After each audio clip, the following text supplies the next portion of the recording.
मैं खुद सिवान से हूँ। ठीक है, मैं खुद सिवान से हूँ। मैं इनका हाँ जी डॉक्टर शशिकांत जी, अब आप बोलिए। सबको नमस्कार। सबसे मेरे मुझे एक सिर्फ ऑडियंस से बात करनी है। और रही बात ये सचिन की, मैं खुद सिवान से हूँ। ठीक है, मैं खुद सिवान से हूँ। मैं इनका वीडियो ये जब कोचिंग खोला था, जब देखे हुए रेड रोज कोचिंग, इसको उतना अच्छा केमिस्ट्री पढ़ाने नहीं आता है।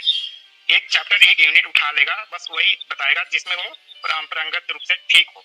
उसको और पूछ दे, आप लोग बेफाजुल का इसको इंजीनियर बोल रहे हैं। अरे ये तो लड़की के पीछे पड़ा हुआ रहता था। इनके पिताजी का जो इज्जत था वो गिर चुका है। देखिए, आप पूरी बात अच्छे से क्लियर खुलकर बताइए, हमारी ऑडियंस जानना चाहती है। आप जो भी बता रहे हैं वो सारा क्लियर अच्छे से बताइए ताकि हम गहराई से जान सके कि आखिर पूरी बात क्या थी। जब उनकी फैमिली छठ पूजा के बाद आ रही थी, मैं भी वहीं से आ रहा था। एक ट्रेन आगे पीछे ट्रेन थी, मतलब जंक्शन पे हम लोग मिले थे। मैं उनके पिताजी का बहुत अच्छी तरह से जानता हूँ। ठीक है, मैं सिवान का ही रहने वाला हूँ जी। पर आप लोग मतलब वाईटी फैमिली को, क्रिएटर्स को बोल रहा हूँ, जितना हम अच्छे से जानते हैं उतना आप लोग अच्छे से नहीं जानते होंगे। वो जब आपको जंक्शन पे मिले थे तो आपने उनके फादर को क्या ये सब चीजें, इस सब मामले में क्या समझाया कर तो ऐसा जी, कुछ एक बोला आप था लोग क्या आपने? अप्सरा मैम की बात करते हैं। अप्सरा मैम वो थोड़ा जेलस टाइप की हैं। वो मतलब अपने से कोई अच्छा महिला कुछ पहन ले, वो देखना नहीं पसंद करती है, इतना आपको। ये आप ये बात बताइए ना कि जब आपकी उनके फादर से बात हुई, जब आपने इस बारे में बात पूछी, बात चलाई, तो उनके फादर ने क्या बोला, किस बारे में उन्होंने बोला, ये बात आप क्लियर खुलकर बताइए। पब्लिक सुन रही है, जानना बोले चाह हैं रही है, तो कि जा रहे हैं वही मनीषा को देखने, मनीषा कुछ कर ना ले। ठीक है, डॉक्टर साहब यूट्यूब पे बोल रहे हैं, ये सब चीजें ऑन रिकॉर्ड होती हैं, तो जरा खुल के बताइए पूरी बात, क्या बातचीत हुई आपकी उनके फादर से? मुझे कोई दिक्कत नहीं। आप उनके पिताजी बहुत अच्छे समाज में, मतलब सिवान में रहने वाले एक टीचर हैं, सेक्रेटरी पद पे हैं सिवान बस्ती। नहीं नहीं, उनके फादर क्या बताए कि क्यों जा रहे हैं, उस कंट्रोवर्सी पे कुछ बात नहीं हुई क्या, उस बारे में बताइए ना आप। तो मुझे उसी दिन पता चला। ये छठ पूजा के पारण जो होता है, उस दिन से ये कंट्रोवर्सी स्टार्ट हुई थी ना। हाँ, उसी दिन, वो पारण के दिन ही शाम को वो ट्रेन पकड़ रहे थे। हम भी ट्रेन पकड़ के, हम मेरठ में ही रहते हैं। अच्छा, नहीं तो आपकी उनके फादर से जब बात हुई तो क्या बात हुई, पूरी बात बताइए ना। तो बात हुई थी, मतलब देखने जा रहे हैं कि कुछ हो अनहोनी हो ना जाए। मैंने वो बोला कि ठीक है अंकल जी, जाइए समझाइए। उस समय कौन सी अनहोनी होनी थी, आखिर में किस अनहोनी की बात कर रहे थे? ये तो आप एक नई बात बता दिए। उनके फादर ने ऐसा क्यों बोला कि कुछ अनहोनी न हो जाए, ऐसा क्या होने वाला था, किस वजह से उन्होंने ऐसी बात बोली? कुछ और नहीं बताया कि उन्होंने ऐसा क्यों बोला? अनहोनी ना हो जाए, वही तो आप समझ, ये आप जो बोल रहे हैं ना मेरी बातों को लेके, ये सोचने वाली बात है। क्योंकि वही तभी तभी ये नहीं, ये तो आप एक नई चीज बता रहे हैं। उस समय जब आप जिस समय का वाक्य बता रहे हैं। अरे मैम एक मिनट, नाम मत लीजिए आप लोग ना, नाम लेके मत। ओके ओके, नहीं नाम, मैं किसी का नाम नहीं ले रहा हूँ। नहीं, मैं ये पूछ रहा हूँ, जब आपकी उस दिन मुलाकात हुई, उस समय तो कोई कंट्रोवर्सी भी नहीं स्टार्ट हुई थी। तो उस समय आप हुई थी भाई साहब, स्टार्ट उसी दिन हुई थी, छठ के पारण के दिन। उस दिन हुई थी ना, तो उसी दिन आपको जब ये मिले तो उस दिन तो वो भी साथ में थी। हाँ, नहीं नहीं, वहाँ पे तीन लोग थे। आप नहीं, उनकी बहू नहीं थी, वो लोग अंबाला जा रहे थे। अंबाला जा रहे थे, हाँ हाँ हाँ। तो वो ये बोले कि हम जा रहे हैं, ये अंबाला जा रहा है। तो मैं ठीक है, तो वो अपने से बोले कि हमने पूछा कि क्या हो गया, कोई दिक्कत? शायद आई थिंक सचिन घर पे नहीं थे, वो मनीषा घर पे अकेली थी। हाँ, मनीषा, हाँ, वही तो मैं बोल रहा हूँ कि कुछ हो ना जाए। नाम मत लीजिए, नाम मत लीजिए। हाँ, अरे फिर भैया अगर लप्पू और ये सब भी बोलेंगे तो भी तो अच्छा नहीं लगता ना, तो नाम तो लेना ही पड़ेगा। नाम मत लीजिए, नहीं आप जगत भैया बोलिए। नहीं भाई, सवाल बोल रहा, नाम नहीं, कुछ अनहोनी ना हो जाए। अब ये जो बोले अनहोनी का मतलब, वो अकेली थी वहाँ पे।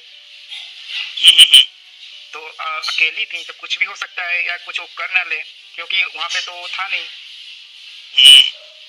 और फैमिली ही जानता है कि उसका बेटा कैसा है, क्या कर रहा है। आप उन्हें जानते हो तो वो भी तो आपको जानते होंगे, और ये आप जो स्टेटमेंट यहाँ पे दे रहे हो। जी जी, मैं एक बात बता रहा हूँ जी। जी, तो देखिए, सचिन मुझे नहीं जानता होगा, पर उसके पिताजी को मैं अच्छी तरह से जानता हूँ, मिला भी हूँ। और ये उसका छोटा भाई जो है ना जी, जो वो जानता है, क्योंकि सचिन हमसे 3 साल बड़ा है ना। 3-4 साल बड़ा है, एज गैप है, मतलब 3-4 साल गैप है। मेरा एज और उसका भाई का एज सेम है। नहीं तो अब सिवान में ये बताइए कि सिवान में इस कंट्रोवर्सी को लेकर क्या चर्चाएं हैं? सिवान में अगर मीटअप रख दिया जाए ना तो पूरा ही खुलासा हो जाए। वैसे वहाँ पे मतलब कि वहाँ के लोग जो सोच रहे हैं, कर रहे हैं, इस बारे में भी तो जानना जरूरी है। अभी ये रिपोर्टिंग लेना भी नहीं है, रिपोर्ट लेनी पड़ेगी। अब इनसे पूछ रहे हैं तो पूरी जानकारी ले लें तो ज़्यादा अच्छा रहेगा। नमस्कार दोस्तों, इन डॉक्टर ने जो बातें बताई, आगे और भी इन्होंने बातें बताई, आपको बताएंगे उन्होंने और क्या क्या खुलासे किए। लेकिन आप लोगों ने सुना कि जो ये है जगत भैया है जो मतलब वहाँ पे रहते थे, तो ये उनको पहले से जानते हैं और उन्होंने ये भी बातें बताई कि पहले से ही लड़कियों की तरफ अट्रैक्ट थे।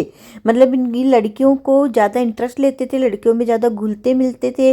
अभी भी इनकी ऐसी आदतें हैं, जैसे अभी किट्टू रानी से कर रहे हैं, पहले वो जगत दीदी से किए थे। तो इनका मतलब ऐसा रवैया है कि लड़कियों के प्रति ज़्यादा अट्रैक्ट रहते हैं। प्लस इनकी मॉम के लिए भी देखो बोला जा रहा है कि ये भी मतलब ऐसी है कि दूसरी लेडीज़ को देखकर इनको मतलब नहीं सहन होता है। इनको ऐसा लगता है कि मैं स्मार्ट सुंदर बन के रहूँ, दूसरा कोई अच्छा पहन लेता है कर लेता है तो इनसे नहीं सहन होता है। ये अपने आप को ही अच्छा दिखाना चाहती है। और दूसरा सचिन के लिए अब देखिए इन्होंने ये बात भी बोल दी कि इनके जो सब्जेक्ट पे कमांड है वो ऐसी नहीं थी, इतनी अच्छी नहीं थी जो पढ़ाते हैं। मतलब अपना जिस चीज़ को इन्होंने परफेक्टली खुद मतलब रट रखा है, रटन की जैसे रटन विद्या नहीं रहती उस प्रकार से ही ये उस चीज़ को पढ़ाते हैं। मतलब इनको प्रॉपर नॉलेज नहीं है, अपना पढ़ा उसी को बार बार रिपीट करेंगे, मतलब इतना अच्छे से मतलब ये पढ़ा नहीं पाते हैं। इस बारे में भी उन्होंने क्लियर किया, तो कई सारी बातें उन्होंने क्लियर की है। तो सही में सोचने वाली बात तो है, इसमें पॉइंट तो है। और उस समय ये जो बोल रहे हैं कि मनीषा से वो मिलने जा रहे थे, तो ऐसा बोल रहे थे, तो मनीषा ने क्या उस समय कोई धमकी वमकी दी थी मरने वरने की, या कुछ ऐसा बोला था क्या? आखिर में उस समय ऐसा क्या हुआ था कि इन्होंने ऐसी बात बोली कि वहाँ पे कुछ ऐसी घटना न घट जाए या कुछ अनहोनी ना हो जाए? तो अनहोनी का पॉइंट किस तरफ जा रहा था, ये भी एक सोचने वाली बात है कि वहाँ पे क्या होने वाला था जो इतना ये लोग डर रहे थे, उस बारे में बोल रहे थे। तो दोस्तों आप लोग भी पूरी जो रिकॉर्डिंग सुने हैं उस पर अपने अपने विचार दीजिएगा, कमेंट करके बताइएगा कि मतलब आप लोगों का इसके बारे में क्या कहना है। और रात में 9 बजे के बाद हम लोग लाइव करते हैं, हमेशा लाइव आते हैं, उसमें बहुत सी चीज़ों के खुलासे किए जाते हैं। तो आप लोग 9 बजे के बाद में रात में ज़रूर लाइव को ज्वाइन करिएगा। मतलब कभी कभार ही ऐसा होता है कि नहीं आते हैं, लेकिन अक्सर हम लोग आने की कोशिश ही करते हैं कि रात में 9 बजे के बाद लाइव आके सारी बातों के खुलासे किए जाए, आपको पूरा सच बताया जाए। और अब अगला टारगेट मतलब ऐसा बोला जा रहा है कि किट्टो को बनाने वाले हैं।